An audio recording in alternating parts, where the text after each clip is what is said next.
प्रधानमंत्री मोदी ने आज अपनी सरकार की उपलब्धियां गिनाई, भविष्य की योजनाओं के बारे में भी बात की।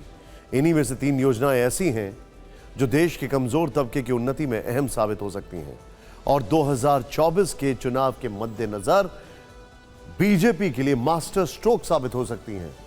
पहले आप इन योजनाओं पर पीएम मोदी का ऐलान सुनिए।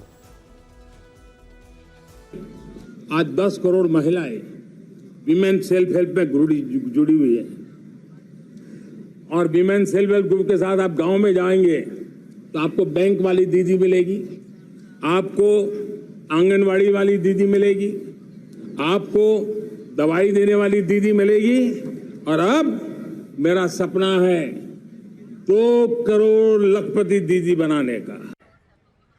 आने वाले दिनों में आने वाली विश्वकर्मा जयंती पर एक कार्यक्रम हम लागू करेंगे।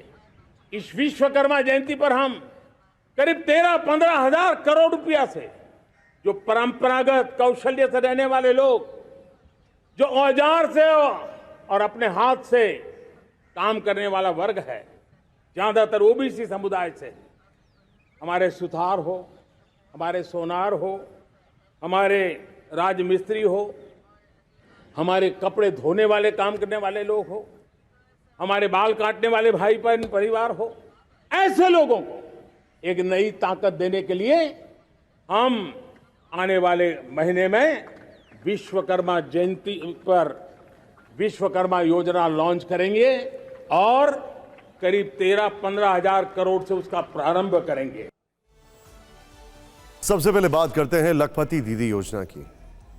ये कैसी योजना है, इससे ग्रामीण महिलाओं को क्या फायदा होगा और 2024 के चुनाव में उसका क्या असर दिख सकता है। देश में 2 करोड़ लखपति दीदी बनाने की योजना, महिलाओं को कृषि ड्रोन उड़ाना सिखाया जाएगा, ड्रोन की मरम्मत करने का प्रशिक्षण दिया जाएगा। ग्रामीण क्षेत्रों में योजना से बड़ा परिवर्तन आएगा, महिला सशक्तिकरण की दिशा में बड़ा कदम साबित हो सकता है, बल्कि उनको ड्रोन दिया भी जाएगा, ये भी कहा गया है।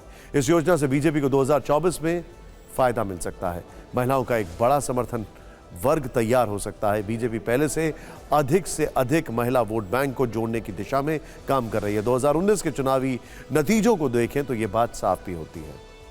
साल 2014 में जहां बीजेपी को 29% महिलाओं ने वोट किया, वहीं 2019 में यह आंकड़ा 36% हो गया, यानी 7% का इजाफा। इस बार पीएम मोदी ने 2 करोड़ लखपति दीदी बनाने का ऐलान किया है, तो इसका चुनावी रिफ्लेक्शन भी बीजेपी के पक्ष में दिख सकता है। प्रधानमंत्री मोदी ने लखपति दीदी के अलावा विश्वकर्मा योजना का भी ऐलान किया है। कैसी योजना है, इसका फायदा किसे होगा, इस योजना का वोट मीटर क्या है, यह समझने की कोशिश करते हैं। विश्वकर्मा कौशल सम्मान योजना अगले महीने से शुरू होगी। इसमें पारंपरिक कौशल वाले लोगों को शामिल किया जाएगा। केंद्र सरकार इसके लिए 13 से 15 हजार करोड़ आवंटित करेगी। लोहार, राजमिस्त्री, हेयर ड्रेसर, रेहड़ी पटरी जैसे कामगार शामिल किए जाएंगे। उनके उत्पादों को घरेलू और वैश्विक मार्केट से जोड़ा जाएगा। कामगारों, कारीगरों, काश्तकारों को एमएसएमई से जुड़ने का मौका मिलेगा। 2024 के चुनाव में यह योजना बिग फैक्टर साबित हो सकती है, क्योंकि इस योजना में बड़ा हिस्सा ओबीसी वर्ग के लिए होगा और बीजेपी के लिहाज से ओबीसी मतदाताओं का वोट मीटर देखें तो 2014 से इसमें गजब का शिफ्ट चेंज हुआ है। देश के हर एक लोकसभा सीट पर ओबीसी करीब 40 से 50% तक है। सीएसडीएस के मुताबिक 2014 में पूरे देश में ओबीसी का 34% और 2019 में 44% वोट बीजेपी को मिला था। इसी वोट के जरिए दोनों चुनाव में बीजेपी पूर्ण बहुमत की सरकार बनाने में सफल हुई थी। लोकसभा से पहले जिन राज्यों में विधानसभा के चुनाव होने हैं, वहां भी ओबीसी का दबदबा है, तो इसका लाभ बीजेपी को यहां भी मिल सकता है।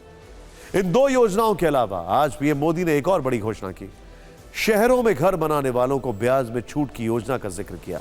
कहा कि शहरों में रहने वाले जो परिवार घर का सपना देखते हैं, जो लोग किराए के मकान, झुग्गी झोपड़ी या चौल में रहते हैं, ऐसे सभी लोगों के लिए केंद्र सरकार जल्द एक नई योजना लेकर आ रही है। ऐसे लोगों को होम लोन के ब्याज में लाखों की राहत मिलेगी। उनका कहना था कि ये लोग जब मिडिल क्लास के सेगमेंट में जुड़ेंगे तो मिडिल क्लास की ताकत बढ़ेगी।